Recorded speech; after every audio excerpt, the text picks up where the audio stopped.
how much stock can we really put in the Celtics' two latest wins, two blowout W's, and in for some insight, it's our Nesn insider, Dana Barros. Dana, two big blowout wins over two not-so-impressive squads. So what can we take away from this? What's up? Dana, did you hear my call? Oh, yeah,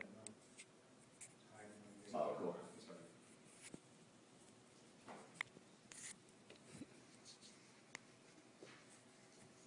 All right, cool. All right. 3, 2, 1. So just how much stock can we actually put in the Celtics' two latest wins? And now for a few answers, it's our Nesn insider, Dana Barros, former Boston Celtic.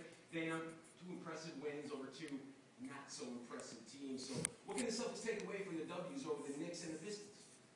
Pretty much the two W's. You know, I think that's I'll stop pretty much right there. I think it's a great start, but at the same time, you're still 2-9 against those three teams in front of you: Atlanta, Orlando.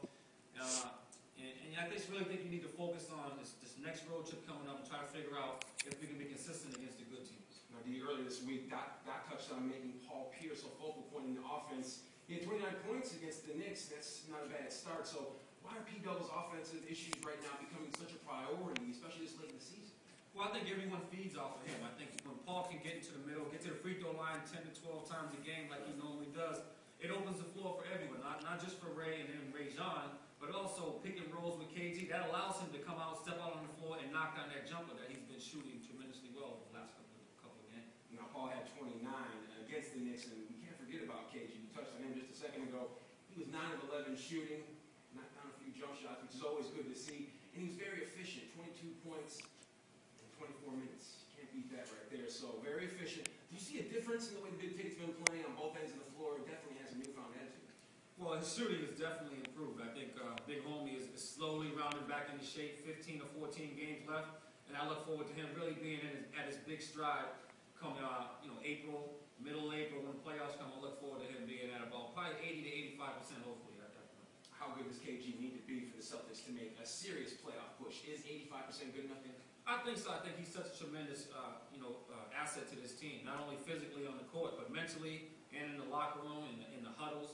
So I think 85% of him is definitely, I'm looking forward to that point getting here. And, those two wins have been big, and I look forward to see what's going to happen this weekend. The Celtics will definitely need 85%, if not more, of KG, because they have an important road trip on the horizon.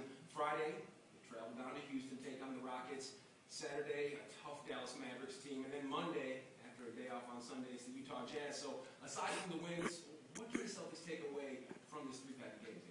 Well, they struggled against teams above 500. So we're going to look at three good teams. You're going to go down there and you're going to figure out, have we made improvements with the wins that we've made, or are we still that up and down, inconsistent team? So it's going to be a big weekend for them, not only to figure out, the standings in the East, but to figure out where they're at mentally on the court. We'll find out how good their legs are at this point in the season. Now, Dana, we've been asking everyone all week long. Now, I know it is Thursday, so you have to be honest with us. So who do you have in the Final Four, man? Everybody wants to know. Well, I'm going to go, I think Kansas and Kentucky are probably one and two best teams in the country right now.